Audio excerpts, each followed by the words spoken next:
Halo Sobat Otis, kembali lagi sama gue Ponco dan Septi di sini di obrolan mistis. Jadi di segmen kali ini bukan gue sama Diva, jadi gue aja sama si Septi.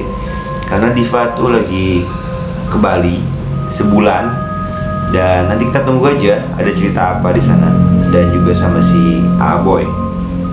Jadi dulu gimana ceritanya?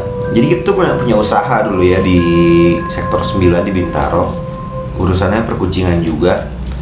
Jadi kita tuh nyewa kayak satu rumah dan kemudian rumahnya tuh mistis banget guys. Satu rumah dua lantai. Dan gue pernah menemukan di rumah itu kayak ada botol beling di bawah tangga. Jadi bawah tangganya tuh kayak dibuat ke lemari. Isinya itu botolnya tuh pasir warna biru. Itu pasir apa? Kalau yang tahu tulis aja di kolom komentar. Nah, jadi sebenarnya banyak cita-cita lain nih. Kalau gue kan nggak tinggal di sana, tapi si Septi ini banyak cerita misteri. Nah, ya udah. Coba lu ceritain dulu dari yang paling sering terjadi di rumah tersebut.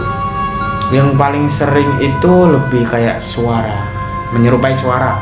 Nah, jadi nggak cuma saya doang. Jadi di sana itu dulu ada berapa karyawan ya? 3 atau 4 lah. Bentar. Suara gimana? Berhenti, jerit? Bukan suara menangis, jadi kayak suara manggil lebih tepatnya. Manggil, jadi suaranya itu mirip dengan atasannya. Jadi kayak mirip suaranya Pak Ponco atau mirip suaranya siapa Pak Radit dulu kayak gitu. Jadi setiap kali ada suara kan kadang kan dulu kan kayak disuruh buat bikinin kopi, ambilin air kayak gitu. Nah itu suara itu kayak gitu. Itu yang paling sering itu nggak cuma ke saya. Jadi hampir semua ya 50%. Iya, hampir semua staff karyawan di sana dulu semua ngalamin hal kayak gitu.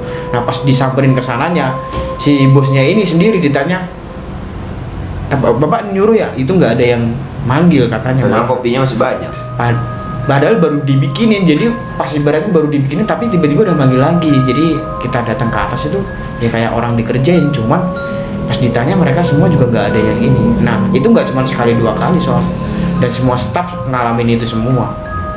Itu yang sering banget. Emang di sana pun juga problemnya banyak sih, kayak apa ya, mistisnya kayak gitu tuh lumayan banyak.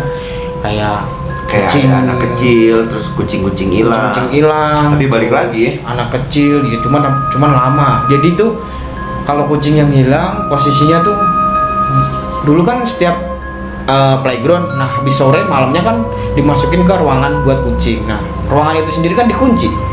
Kucingnya itu tiba-tiba udah nggak ada. Dan paginya itu dilihat jendela atau pintu-pintu itu tuh nggak ada yang kebuka. Tapi kucingnya nggak ada. Nah hilangnya itu juga paling sebentar itu 1 mingguan. Lama juga. Si nenek pernah hilang? Iya, itu si nenek malah lebih, hampir 2 minggu pernah dia dulu. Nah, nenek nama kucing ya guys? Iya, nama kucing. Kalau yang di belakang mah kayak, kalau yang di garasi belakang itu nggak jelas, dia orang tinggi besar, hitam, cuman tinggi banget dia. Lebih tinggi daripada atap garasi. Jadi luar biasa lah yang pakai ukuran manusia. Iya, itu mah udah nggak wajar ukurannya kalau yang di belakang. Cuman yang paling ini sih emang yang di belakang sih menurut saya, soalnya yang sering kelihatan malahan itu yang di belakang. Jadi biasanya lu diapain? Jahil. Ya, saya pernah mau nyuci kran dimatiin. Kalau kesana mungkin nggak tahu ya, karena emang hawanya rumah kosong atau gimana, hawanya tuh kayak anyep, lembab gitu ya. Kalau di sana emang iya kan, itu rumah kosong lama Pak dulu. Di 3 tahun doang. 3 tahun ya, untuk rumah segede itu 3 tahun juga lama ya. Itu ya. Iya, cuma emang kayaknya hawanya tuh beda aja gitu. Mungkin karena nggak tahu sih. Sebelahnya kan di belakangnya juga kosong soalnya. Sebelahnya rame. Sebelahnya rame yang belakangnya sana. Ya kan, terus kalau dia kan posisinya kan menghadap dua tempat kan Pak. Satu jalan raya, satu ke gangnya itu kan. Nah depan gangnya itu kan juga sebelum rame dia dulu kan kosong terus lama kan. Itu banyak kan istilahnya ya, itu entah makhluk yang ada di sekitar situ pada ngumpul atau gimana. Jadi sebenarnya paling serem itu jadi rumah kan 2 lantai. Nah di garasi itu bisa naik di ujung banget, itu kayak tempat cucian atau tempat jemuran ya. sama tempat kayaknya kalau dulu tuh buat ART ya, asisten rumah tangga ya kan. Iya. Kamar kecil banget. Kamar kecil. Dan emang dari awal kita datang tuh kayak kotor banget itu, kayak nggak kurus, nggak kerawat lah. Dan katanya tuh di situ pusat berkumpulnya makhluk astral tersebut. Jadi itu katanya. Nah, lu pernah menemukan sesuatu yang sangat amat janggal kan itu dan menakutkan? Di situ mah banyak ya, kayak mungkin Ya, gua kan nggak berani ke situ, lebih Pak. tepatnya itu karena emang di situ juga karyawan-karyawan pun juga gak ada yang berani tidur di situ kan. Tapi Lebih lu berani? pas pertama saya datang saya kan nggak tahu. Emang dulu di situ, cuman ya emang setelah itu ya entah tengah malam di posisi juga lampunya juga nggak nyala lagi. Ya, Oh iya, suka mati hidup kan? hidup dulu. Terus dibetulin, dibersihin, dirapihin gitu. Lalu Nah, lu pernah lihat apa? Si Kunti itu satu Yang katanya ada yang lihat terbang-terbang itu. pala copot, pala copot. Ya pokoknya kepala doang gini. Dan dia gak ada badannya.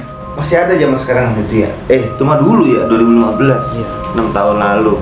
Ya kurang lebih lah kayak begitulah. Nah, kalau di sini sendiri paling mistis ngeliat apa? Di sini tuh paling mistis di belakang kalau di rumah Bendi. Iya, jadi dulu di sini ada pegawai juga yang sempat kesurupan. Nanti dah kita bahas. Soalnya zamannya dulu, kalau sekarang udah terang, udah ini. Dulu waktu masih belum depan masih rawa-rawa malahan. Kan sini kan masih rawa-rawa. Kebun. Nah, di belakang Iya, itu dulu kebun malah sih. di belakang itu kayak apa ya dulu ya? Ruang kaca. Cuman Kosong, jarak terus gudang banyak, gembok banyak, terus apa namanya? Bener-bener bukan buat tempat ditinggalin. Maksudnya bukan. Tapi untuk ditinggalin makhluk tersebut kayaknya Nggak pernah makhluk dipakai buat tersebut tidur. suka. Ya emang karena posisinya gelap kan Pak. Nggak pernah Banyak kayak gituan. lampunya. Dan di sebelah-sebelahnya juga rawa. Kurang lebih kayak gitu guys. Nanti kita ceritain yang di sini ya. Dan jangan lupa di subscribe. Sampai jumpa di episode selanjutnya. Bye bye. Dadah.